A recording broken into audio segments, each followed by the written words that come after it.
Question of the day. Have you ever heard your child say, I don't know? Whether you're a parent, whether you're a teacher, whether you're a basketball coach, mentor, auntie, uncle, grandparent, I think we all have heard this before. The child, young person, middle school or high school, did something they were supposed to do. And we asked them, well, why did you do that? You didn't think before you did that? Why would you do something like that? And they do this. I don't know. Normally in that situation, we get mad. And the reason why is because I know I taught you better than to do that or to make that decision. I'm upset because you do know. What have I told you that in some cases they really didn't know? Sometimes our kids know and they don't want to admit to the decision that they made, but sometimes they really don't know. The question is why? I'm gonna take you through this brief journey. We're gonna talk about muscle memory and being unconsciously competent. Let's go. So be real quick, real quick. Easy stuff today. Let's see what we can come up with concerning this topic. I'm gonna share my screen with you. Give me one sec.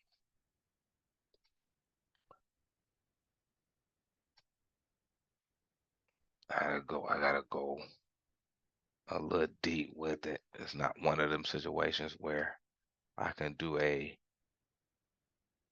quote unquote motivational speech where I look directly in the camera and just give you something that I rehearsed.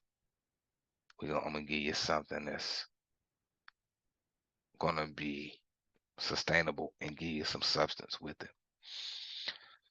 I don't know if you ever heard of the term unconscious competence. Unconscious competence basically means that I have the ability to perform a skill and that skill has become automatic. To become unconsciously competent, this is a major key because it can be used in a negative or counterproductive sense or a positive or productive sense. I'm giving those two distinctions because it's what it means that what actions, what behaviors, and what habits help our kids reach the dream and the goals within the dream. To become unconsciously competent at a skill, we must identify the skill and recognize it. We got to identify the skill and recognize the importance of the skill in addition to consistent practice and dedication. Listen, y'all, this is one of the master keys for your child's success, your student success, whether they're in middle school or high school, is their ability to tap in to becoming unconsciously competent, their ability to perform a skill so much that that skill becomes automatic. But first, we have to identify the skill, the awareness, and the importance of the skill. So once we identify the skill, we become aware that the skill is important.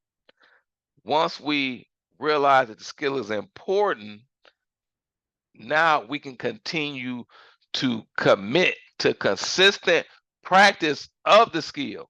Once we commit to consistent practice of the skill, it becomes automatic. We don't have to think about it anymore because I understand the relevancy of this skill in the context of my dream. We got to be dream casters for our young people. What's your dream? Okay, this is your dream. What skills do you need for that dream to manifest into reality? Once they got the skills, the goals are highlighted as well. So we highlight the dream, goals, short term or long term, and the skills that's necessary to achieve those short term or long term goals in anticipation of the dream becoming a reality. That's the most simplest, streamlined way I can share that with you. Let's continue on. As you can see, I'm excited about this topic. Moving forward, unconscious competence. This is what we're talking about. And we're going to go into muscle memory. The individual has mastered the skill to the extent that it becomes second nature. It's performed effortlessly. The skill, without conscious thought, often multitasking, without compromising performance. I would say without compromising the quality. The skill has become internalized so deeply that it's carried out automatically, similar to the way an experienced driver might navigate and react without consciously thinking through each step. Decisions and actions decisions and actions related to the skill are made intuitively. In my former life, there were times where I was dead drunk and woke up in the bed. I hope you can relate to this. I was dead drunk, woke up in my bed, and the first thought that came to my mind was, how did I get here? Man, I got here safe. Man, how did I get here? Afterwards, I started to reflecting on that night and all the events and experience that I had. But the question is, how did I get there? I've been there so many times that it became ingrained in me where there was no effort on me driving there because I had been there so many times. I was able to get home intoxicated and not know how I got there because I didn't have to think about it. This is how important this unconscious competence state is, but is realized through, once again, the identifying of the skill, the importance of the skill, which brings awareness. Then we can practice the skill so much through committed and consistent effort that it becomes second nature. I want to take you back to this little portion. That's the first portion. Now let's talk about the muscle memory portion because they go hand in hand. They really go hand in hand. Let's discuss. Get you back there. Let me stop my share and get us to the muscle memory. So I'm doing a little mini workshop with you because this struck my attention as I was doing some other recording. But this is what I will say to you too. This is crucial going into the new year because many people gonna have New Year's resolutions that are going to be. We're going to be excited for a little bit, but that excitement associated with emotion is going to wane. It's going to fade and drift, and they're not going to get accomplished. But if we go into depth with this, whatever goal that you set going into 2025 with understanding and some coaching with these concepts, the likelihood of you achieving those goals increase dramatically. Let's talk about it. Muscle memory.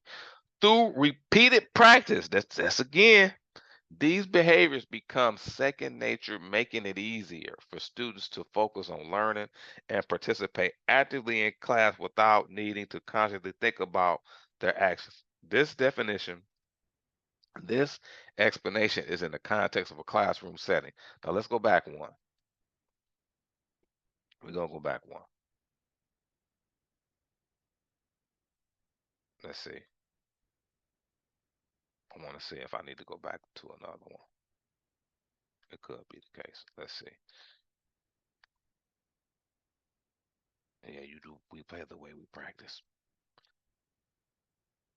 Okay, here we go. Muscle memory. Muscle memory in the context of classroom behavior refers to the repetitive actions or behaviors that become automatic or ingrained through practice and repetition. The goals that you set for 2025 are going to be achieved through practice and repetition.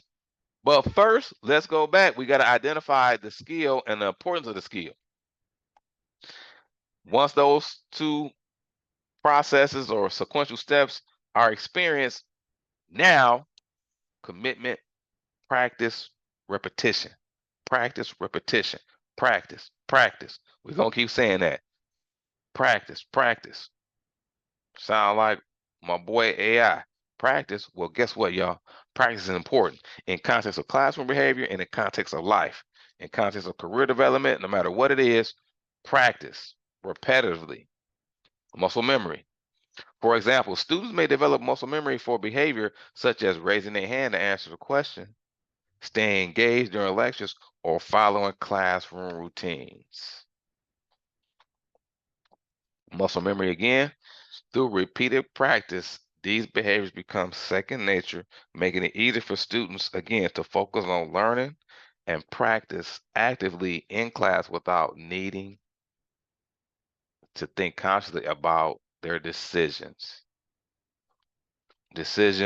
or actions. Consistency is important. Again, the roadblock is the consistency that's set in the classroom versus the consistency that's set in home. The consistency that's set in home versus the consistency that's set in the classroom. So let me leave you with this. If you desire for your child, whatever age that child is, to maximize his or her full potential, you have to create an environment where they can practice the skill associated with that short term, long term goal or dream. If, as parents, we don't create the environment, we don't set the stage for our kids to realize the importance of the skill, enroll them into practice sessions of the skill, they will not maximize their full potential. And then when we send them to school, it's going to be harder for the teachers. It's going to be harder for the teachers because the environment that a high performing teacher may create in comparison to an environment that doesn't complement a high performing class or teacher is going to be some resistance there. It's going to we all have to take responsibility as parents, as coaches, as mentors, as counselors, as teachers. We all have to take the responsibility to create environments where our kids can be in high performing environments. The propensity for a high performing environment is important because it helps expedite the growth process for that child because I can connect with this environment because this environment is reflective of what I do at home. I can connect with this environment at home because this is reflective of what I do at school. The two are a marriage and they must meet for our kids to maximize their full potential. No matter what age a young person is, the environment that they find themselves in the most is one of the determining factors that will result in them being prosperous in all areas of life or struggle. That's and that's the truth. That's the truth. This will help you. You're a parent, teacher, coach, counselor, mentor, but this will also help those going into 2025 as a reassurance that if you commit to recognizing whatever the long-term goal is, short-term goal or dream is, associate the skill that's important to implement and to really receive and perfect committed to consistent practice and repetition, and watch God work. This is Mr. Cage. Again, be great at what you do, but aim to be greater at who you are.